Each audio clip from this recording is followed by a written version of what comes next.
देख रहे हैं खबर दर खबर शम्स तबरेज़ कासमी के साथ। अस्सलाम वालेकुम रहमतुल्लाह। मैं शम्स तबरेज़ कासमी और आप देख रहे हैं मिल्लत टाइम्स। हमारे साथ हैं नवेद हामिद साहब, अब मारूफ मिली रहनुमा हैं और मुसलमानों की एक नुमाया तंजीम ऑल इंडिया मुस्लिम मजलिस मुशावरत के सदर हैं। हम उनसे कुछ अहम इशूज़ पर बातचीत करेंगे, जैसे कश्मीर का मसला क्या है, मुस्लिम क़यादत की उस पर क्या राय है, और हाल ही में मौलाना अरशद मदनी और मोहन भागवत की मुलाकात हुई, इस पर भी हम बातचीत करेंगे। नवेद साहब, सबसे पहले आपका खैर मक़दम है मिल्लत टाइम्स में। शुक्रिया। कश्मीर के बारे में आपकी क्या राय है एक मुस्लिम तंजीम के रहनुमा होने की हैसियत से? देखिए, कश्मीर के ताल्लुक़ से मेरी ज़ाती वही राय है जो हिंदुस्तान की सालमियत, यहाँ के इत्तेहाद, यहाँ के अमन की फ़िक्र करने वालों की राय है। ये तो गोलमोल जवाब। मतलब ये कि जो आर्टिकल 370 को हटाया गया है, आईनी हैसियत उसका ख़त्म किया गया, उनकी शर्त थी, तो आप इसको क्या समझते हैं कि दस्तूरी है या गैर दस्तूरी है? जो हुआ है, हुकूमत ने जो कुछ किया वो सही किया है या गलत किया है? ये सवाल बराबर कायम रहेगा कि 370 जब ख़त्म हुई है, उसके अगर जो उसकी ज़िम्मेदारियाँ थी ख़त्म करने की, अगर उस तरह होता वो तो ज़्यादा बेहतर होता। लेकिन अब चूँकि कोर्ट में मामला पहुंच गया है, तो मुझे उम्मीद है कि कोर्ट इसकी तमाम बारीकियों के ऊपर गौर करेगा और कोई ऐसा फ़ैसला आएगा जो मुल्क की सालमियत के लिए और कश्मीरियों को अपना बनाने का फ़ैसला हो सकता है। एक और बात बताइए कि आपकी जो तंजीम है मुस्लिम, जिसके आप सदर हैं मुशावरत, इसका काम है कि इस तरह के इशूज़ पर मुस्लिम जमातों की मुश्तरका मीटिंग बुलाना, कोई करारदाद पास करना, तजावीज़ जारी करना। कश्मीर का जो मसला था, इस पर आपकी तंजीम की तरफ से कोई इक़दाम नहीं हुआ और जमीयत उलमा हिंद ने किया। अमूमन उसके एजेंडे में इस तरह की चीज़ शामिल नहीं जो आपके एजेंडे में है। देखिए, 4 तारीख़ को जब ये फ़ैसला हुआ कि भाई हम मुल्क की पार्लियामेंट में ये फ़ैसला हुआ कि भाई 370 ख़त्म करना है, उसी दिन मुस्लिम जमातों के ज़िम्मेदारों की एक मीटिंग हमारी दरख्वास्त के ऊपर हुई थी, जिसमें मौलाना अरशद मदनी साहब भी थे, अमीर जमात भी थे, हम भी थे और कोई और लोग थे। उसमें कुछ बातें हमने वहाँ तय की थी। आपने देखा होगा अखबारों में भी आया कि भाई एक मीटिंग 4 तारीख़ को हुई थी। कोई भी तंजीम, कोई भी जमात, कोई भी फ़र्द अपनी मीटिंग बुलाने के लिए आज़ाद है। जमात उलमा के मौलाना महमूद मदनी साहब के ग्रुप ने एक मीटिंग बुलाई है, वो क्यों ना बुलाएं, वो भी एक बड़ी तंजीम है। हिंदुस्तान की सालमियत के लिए वो भी हमेशा कोशा रही है। हिंदुस्तान की आज़ादी में उसका बड़ा रोल रहा है, आज़ादी की लड़ाई के अंदर। तो ये बात हम नहीं कह सकते कि फ़लाँ तंजीम को बुलानी चाहिए और फ़लाँ तंजीम को नहीं बुलानी चाहिए। नहीं, आपने अपना हक़ अदा नहीं किया। नहीं, मैंने कहा ना, हमने तो उसी दिन 3 घंटे के अंदर ही हम लोग बैठे थे एक जगह, बैठ के हमने आपने अपने काम को मीडिया से दूर रखा है, इसका मतलब?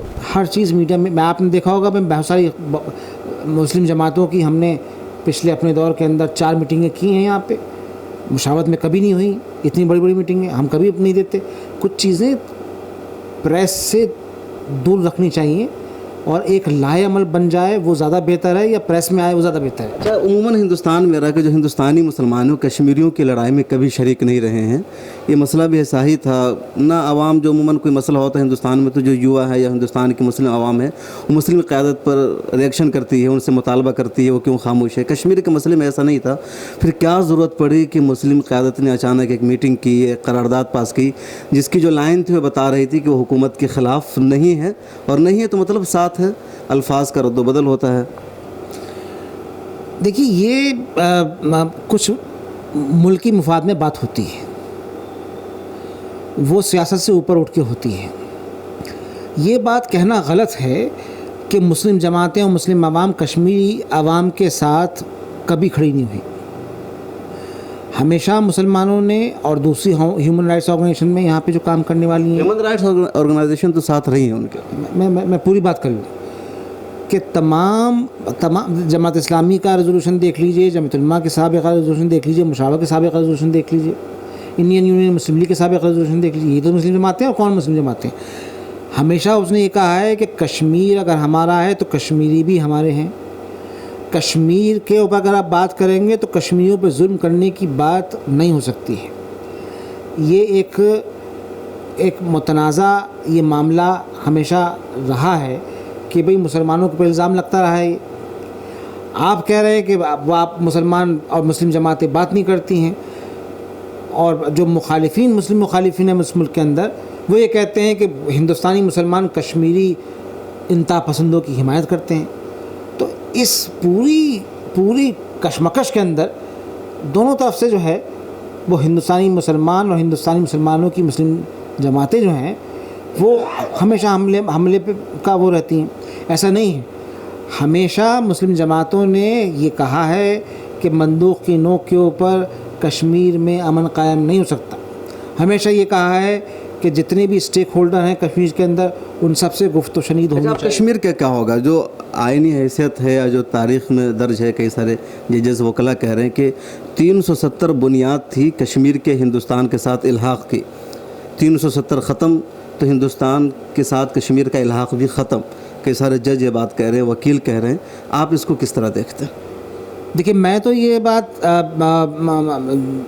کئی سابق بیوروکریٹ بھی یہ بات کہہ رہے ہیں، میں اس بات کو مانتا ہوں، اور بہت سارے لوگ یہ بات کہہ رہے ہیں۔ جب چونکہ سپریم کورٹ میں معاملہ ہے تو سپریم کورٹ کے فیصلے کا انتظار کرنا چاہیے، لیکن ایک بڑی اہم بات ہے، یہ ہے کہ 370 ایک جذباتی مسئلہ تھا کشمیریوں کا، اور اگر طریقے سے اس کو ہٹایا جاتا تو زیادہ مناسب ہوتا۔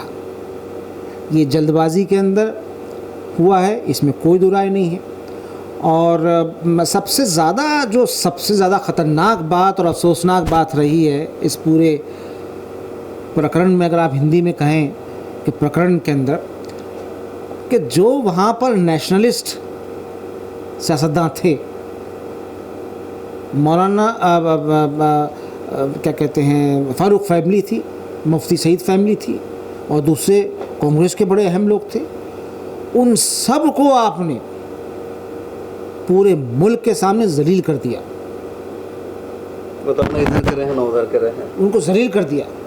آج وہ لوگ یہ سوچنے پہ مجبور ہیں کہ ان سے کہاں چوک ہوئی، اور 370 ختم کرنے کے بعد جو ایک بائیلیٹرل ایشو تھا وہ کہیں نہ کہیں انٹرنیشنلائز تو ہوا ہے۔ ایک اور بات گردش کر رہی ہے کہ جناح نے دو نیشن تھیوری کو ٹھکرا دیا تھا، وہ ہندو مسلم اتحاد کا لمبردار تھے، لیکن بعد میں خود الگ ہو گئے تھے، الگ ملک کا مطالبہ کیا تھا۔ تو کیا لگتا ہے کہ بات سچ ثابت ہو رہی کہ جیسے ان لوگوں کو اقتدار ملا یا پاور میں آئے، انہوں نے اپنی اصلیت دکھا دی کہ جو ان کے اندر شدت ہے، اور وہ مسلمانوں کو برداشت نہیں کر سکتے، اور کشمیر سے انہوں نے ایک آغاز کر دیا صاف لفظوں میں؟ دیکھیے، یہ جن ایشورنسز کے اوپر کشمیر کے لوگ ہندوستان سے ملے تھے اور الحاق ہوا تھا ہندوستان کا اور کشمیر کا، ایک بات سمجھنی آپ کو چاہیے کہ آر ایس ایس اور بی جے پی کا جو پورا نظریہ ہے وہ اکھنڈ بھارت کا نظریہ ہے، آپ جانتے ہیں۔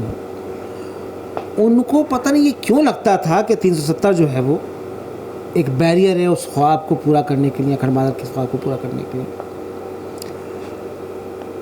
انہوں نے کہا صاحب الگ سمویدھان نہیں ہوگا۔ ارے بھائی، جو کام نہرو نے خاموشی سے کر دیا، جو کام اندرا گاندھی نے کر دیا، جو کام مراری دیسائی نے کر دیا، جو کام اندر کمار گجرال نے کر دیا، انہوں نے بھی تو 370 کے کچھ کئی سارے چیزوں ختم کیا، کوئی ہنگامہ نہیں ہوا۔ کچھ چیزیں علامتی ہوتی، جذبات انہوں نے بھی پورے طور پر نہیں کیا ہے۔ نہیں، یہ بات تو غلط ہے کہ پورے طور پر ختم نہیں کیا۔ اس کی ایک شق باقی، آرٹیکل 370 کی جو دفعات ختم کی ہے، ایک شق ابھی بھی اس کی باقی ہے۔ تو اب اس میں اب یہ دو جھنڈوں کی بات جو کہتے ہیں، تو ناگالینڈ میں تو انہوں نے معاہدہ کر لیا ہے کہ جھنڈا الگ رہے گا، اور ابھی انہوں نے 14 اگست کو جو ہے وہ ناگالینڈ کے لوگوں نے جو ہے اپنے یوم آزادی منایا ہے۔ تو مطلب یہ کہ جو جناح جو اس وقت کہہ رہے تھے، جو سوچ رہے، تو بات اب سچ ثابت ہو گئی ہے کہ ہندوؤں کے ساتھ مسلمان نہیں رہ سکتے اس ملک میں ایک ساتھ، اگر جو لوگ رہے وہ آج یہ دن دیکھ رہے ہیں۔ نہیں، جناح کی بات ہم کیوں مانیں؟ یہاں صدیوں سے ہندو اور مسلمان ساتھ ساتھ رہتے چلے آئے ہیں اور ساتھ ساتھ رہیں گے۔ ایک سیاسی نظریہ تھا جناح کا، اب اس نظریے کو اگر بھارتیہ جنتا پارٹی کے لوگ یا آر ایس ایس کے لوگ تقویت پہنچانا چاہتے ہیں تو اس میں عام ہندوستانی کیا کرے گا، عام شہری کیا کرے گا؟ हमें तो मुल्क की आम हिंदुस्तानी तो उनके साथ लग रहे हैं। 2019 का रिजल्ट बता रहा है कि सारे उस नज़रिया को सपोर्ट कर रहे हैं। आपकी बात निस्फ सही है। 2019 के इलेक्शन की अगर आप बात करेंगे तो उसके बहुत सारे वजूहात हैं। अपोजिशन लीडर सामने था ही नहीं कोई। अपोजिशन ने जिस तरह इलेक्शन लड़ा है वो इलेक्शन क्या लड़ा है, वो कॉरपोरेशन का बल्दियाती इलेक्शन नहीं लड़ सकते ऐसे जिस तरह से वो लड़ा गया है। और भाई इनके पास कॉरपोरेट इनके पास पूरा कैप्चर कर रखा था कॉरपोरेट हाउसेस को। वो फिर किसी वक्त बात करेंगे हम।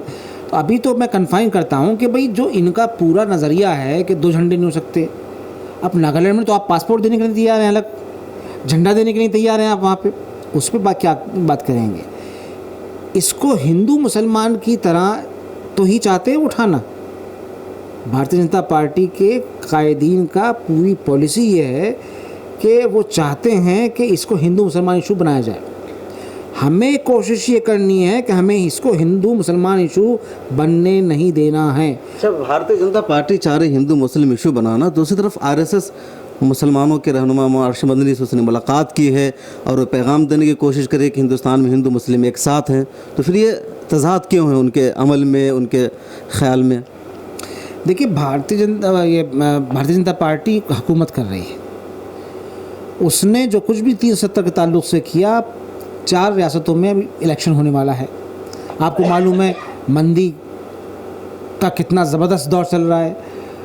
5% पे GDP आ गई है, इल्म है ना आपको? बिल्कुल बिल्कुल। बांग्लादेश और पाकिस्तान से भी हमारी GDP जो नीचे गिर गई है, चली गई।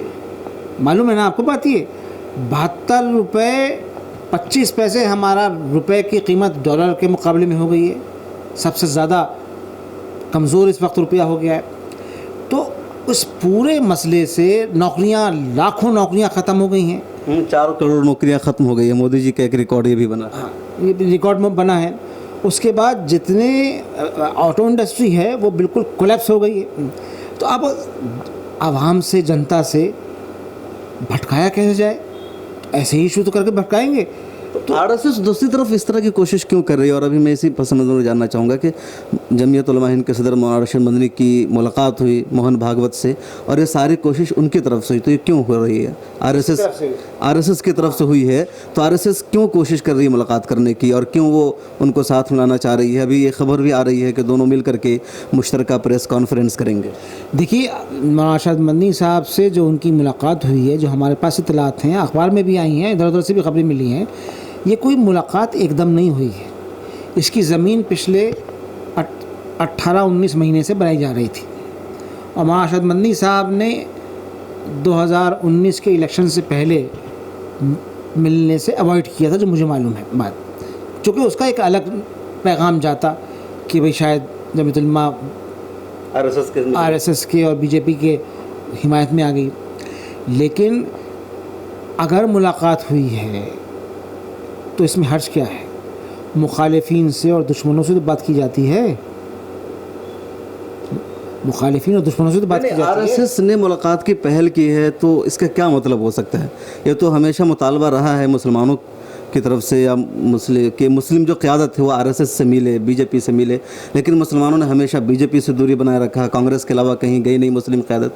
तो आज क्यों मौलाना अरशद मदनी उनसे मिलने गए, या फिर उन्होंने मुलाकात की पहल की तो उन्होंने लब्बैक कहा? क्या वजह? ये बात बिल्कुल गलत है कि मुसलमान सिर्फ कांग्रेस के साथ रहे। 1977 के बाद कांग्रेस मतलब बीजेपी के अलावा जो सेकुलर खीमा है, कांग्रेस हो या कोई और हो, रीजनल पार्टी। लेकिन आप ये कैसे इनकार कर सकते हैं कि 8% मुसलमान का वोट पिछले 20 वर्ष में हमेशा भारतीय जनता पार्टी को मिला है। जो वोट पोल होता है उसका 8% वोट हमेशा मिलता, तकरीबन 8% वोट मिलता रहा है, हमेशा मिलता रहा है। ऐसा नहीं है कि भारतीय जनता पार्टी को 100% में 8% मुसलमानों का भी वोट जा रहा है, उनको जा रहा है। ये मैं नहीं कह रहा, ये CSD इसका वो कह रहा है, सर्वे कह रहा है, ये पॉलिटिकल पंडित कहते हैं हर इलेक्शन के बाद एनालिसिस करते हैं ना कि कितना मुसलमान वोट कहाँ गया। तो 40% एक जमात को गया, 8% एक जमात को गया, 3% एक जमात को गया, अलग अलग जमातों को जाता है, लेकिन भारतीय जनता पार्टी को मिलता है। तो ये कहना तो बिल्कुल गलत है कि भारतीय जनता पार्टी को वोट नहीं मिलता है। वोट मिलने का मतलब कि जो मुस्लिम कायदीन है वो उनके साथ नहीं जाते हैं, अवॉइड करते हैं। कोई अगर जाता है तो उसकी समाज में जो छवि बना दी जाती है बहुत मुस्लिम दुश्मनी है, वो एक نظریہ بنا ہوا، اس وجہ سے ایک مسلم قیادت نے ہمیشہ دوری بنائے رکھی ہے بی جے پی سے۔ دیکھیے یہ بات بھی بالکل ٹھیک ہے کہ مسلمان جو قیادت بھارتیہ جنتا پارٹی میں ہے، مسلمان تو قائد نہیں ہے بیسیکلی، میں کسی بھی پولیٹیکل جماعت میں مسلمان قائد نہیں مانتا ہوں، وہ مسلمانوں کے وہاں پہ ریپرزنٹیٹیو بھی نہیں ہے، وہ جماعتوں کے پولیٹیکل پارٹیز کے ریپرزنٹیٹیو مسلمانوں کے اندر ہے، میں اس کو دوسری طرح دیکھتا ہوں۔ تو میں آپ ذرا انالیسس کر کے دیکھیے کہ کسی بھی پولیٹیکل جماعت میں، نان بی جے پی جماعت میں جس کو جگہ نہیں ملتی ہے وہ بھاگ کے بھارتیہ جنتا پارٹی میں چلا جاتا ہے، اس چکر کے اندر ہمیں بھی کچھ مل جائے گا وہاں پہ۔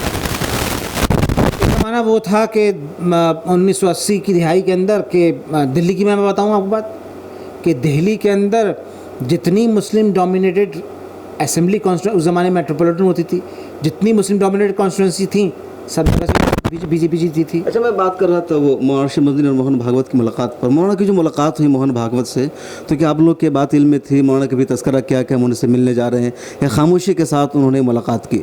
بھائی وہ ان کی جماعت کا فیصلہ ہے، وہ باہر کے لوگوں سے کیوں مشورہ کریں گے؟ ہم جمعیت علماء کے ممبر تھوڑے ہی ہیں کوئی، ہم جمعیت علماء کے ممبر تھوڑے ہی ہیں۔ اگر مشاورت کے پاس کسی فرد کا، کسی تنظیم کا دعوت نامہ آئے گا تو مشاورت کے اندر تو اس کے اوپر رائے زنی ہوگی، مشورہ لیا جائے گا۔ جماعت اسلامی میں اگر دعوت نامہ آئے گا تو جماعت اسلامی میں تو اپنی شورا میں اس پہ مشورہ ہوگا۔ مولانا ارشد مدنی صاحب کی جمعیت علماء کے پاس دعوت نامہ آیا، یہ تو انہوں نے اپنی جمعیت میں کیا ہوگا، ہم کون ہوتی ہیں بات پوچھنے والے، کہ ہم سے پوچھتے۔ اچھا، میں یہ پوچھ رہا تھا آپ سے، بتایا نہیں کہ آر ایس ایس نے کیوں پہل کی ہے ملاقات کی؟ آر ایس ایس کیوں ملنا چاہ رہی مولانا سے؟ دیکھیے ایک بات سمجھ لیجیے کہ آر ایس ایس اپنے زینت پہ ہے، زینت سمجھتے ہیں نا، ایک عروج کی انتہا ہے۔ اب اس جو ایجنڈا آر ایس ایس کا لے کے چلے تھے وہ اب پورا ہو گیا ہے، حکومت ان کو پوری طرح حاصل ہو گئی ہے۔ ان کو اب لگتا ہے کہ بھائی اب بہت ہو چکا، جو میں نے انالیسس کرنے کی کوشش کی، اور وہ جانتے ہیں کہ مسلمانوں کو بہت دیر تک اگنور نہیں کیا جا سکتا، بالکل اگنور نہیں کیا جا سکتا۔ اور آر ایس ایس کا ہمیشہ یہ ماننا بھی رہا ہے کہ وہ دنگے کے اوپر ان کا الزام آتا ہے، لیکن یہ بات بھی ٹھیک ہے کہ جب ان کی حکومت بنتی ہے تو پالیسیوں کے تعلق سے وہ اپنا حرکتیں کرتے ہیں، آر ایس ایس کے لوگ دنگے ونگے تو نہیں ہوتے ہیں، یہ بات بھی بالکل ٹھیک ہے۔ تو بہت ساری وجوہات ہیں، اور موہن بھگوت صاحب جب سے بنے ہیں، آر ایس ایس کے سربراہ بنے ہیں، تو ان میں دیکھتا ہوں کچھ نہ کچھ تبدیلی آئی ہے۔ اور جمعیت علماء نے جب انہوں نے تبدیل کر لیا ہے، ان کا جملہ بڑا معنی خیز ہے، انہوں نے کہا کہ ہم بنچ آف تھاٹ میں جو چیزیں ہیں اس سے ہم آگے بڑھ گئے ہیں۔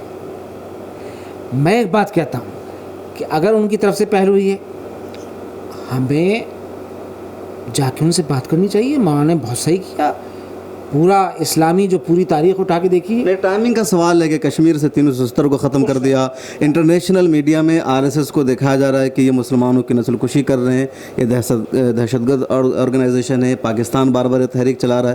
تو آر ایس ایس کی جو شبیہ دنیا بھر میں خراب ہو رہی ہے، بدنام ہو رہی ہے، کیا مسلمانوں کو اس وقت ملا کر کے اپنے ساتھ آر ایس ایس دنیا کو شو کرنا چاہتی ہے کہ جو ہمارے بارے میں کہا جا رہا ہے وہ ریالٹی نہیں ہے، ہم مسلمانوں کے ساتھ یہاں رہتے ہیں، ان سے ملتے جلتے ہیں؟